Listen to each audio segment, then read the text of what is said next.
brought to you by OpNation.com.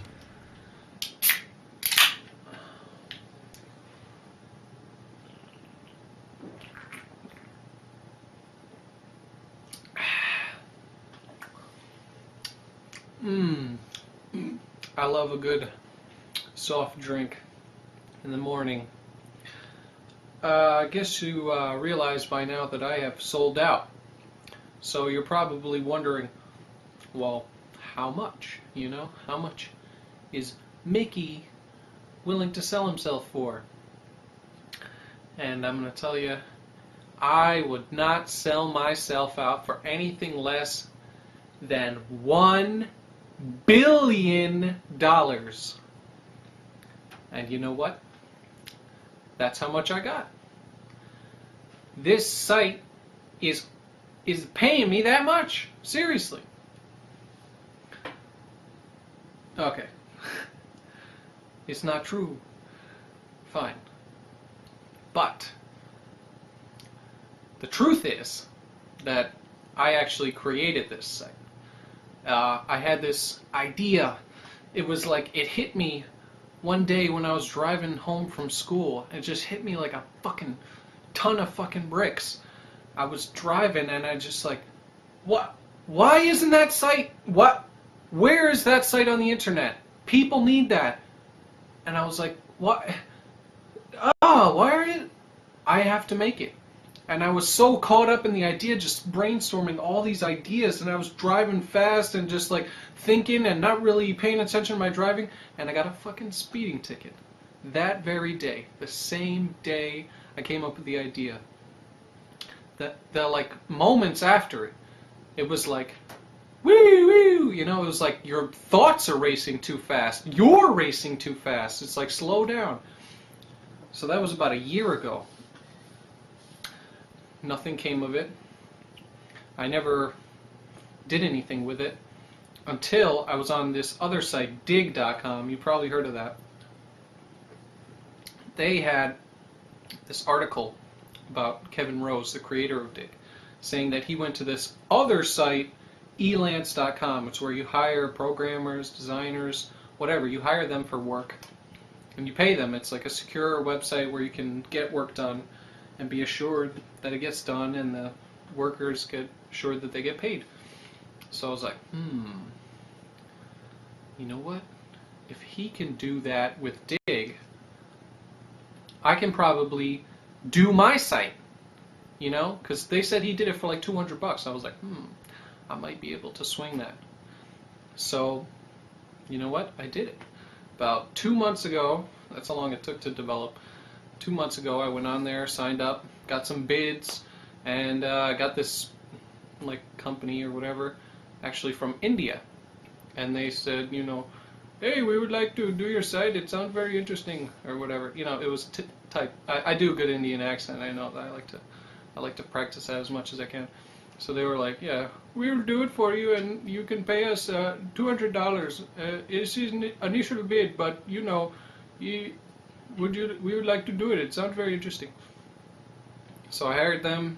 They did the site. Now it's online, and I'd like you to go check it out. So here's the idea, right? Why isn't there one place that you can just pick a topic, Bush, abortion, circumcision, whatever? Why isn't there one place where everybody gets together and says all their opinions? Everybody gives their opinion. And why can't people judge those opinions? Like, why can't we just have a simple ranking system where the opinions that are very agreed on by society move their way upward? So we know, okay, these are the opinions that people agree on. You don't even have to give your opinion. You can just look through there and you can say, you know what? These are the ideas that I think are correct, that I think should be representative of our society. This is what I'm trying to create here. Why, when you go and watch the news or read a newspaper, op-ed section or whatever, why do they constantly try to form your opinion? They give their opinion, but they're always constantly molding your own.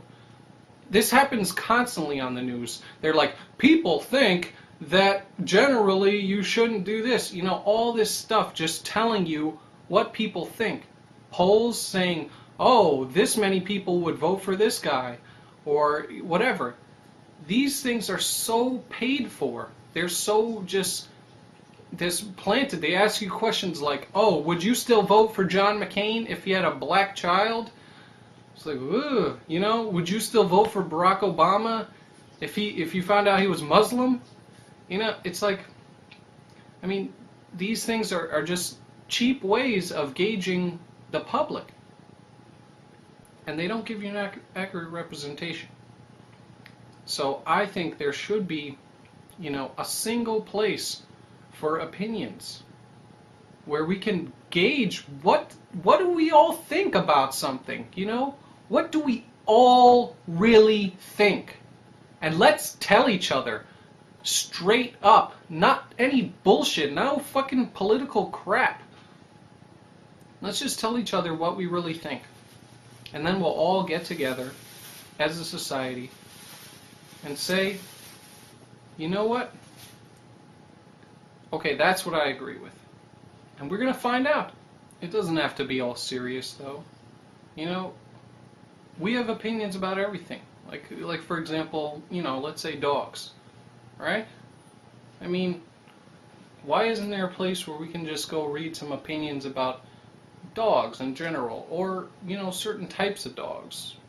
You know, Chihuahuas and German Shepherds, Bulldogs. I mean, I'm sure there's opinions about all types of dogs. There's probably opinions about, you know, certain types of food. I would like to know what people, you know, think about pizza or cheesecake, maybe French fries. I mean, you know, you could go out and ask people, hey, what do you think about frog legs or something?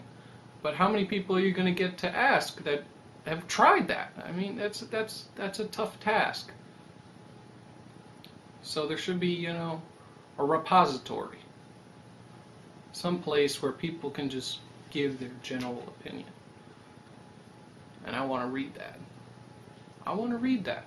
Do you want to read that? So I know it's kind of weird to be asking you to go to another site, you know, other than YouTube. But hey, you know, sometimes you got to go to other sites, you know. Not everything is one purpose for all. Like, you got to go check your email sometime, you know. Maybe you like to go to some chat rooms or something. So yeah, go check it out. Sign up, give some opinions. Let's get this thing going. Brought to you by OpNation.com.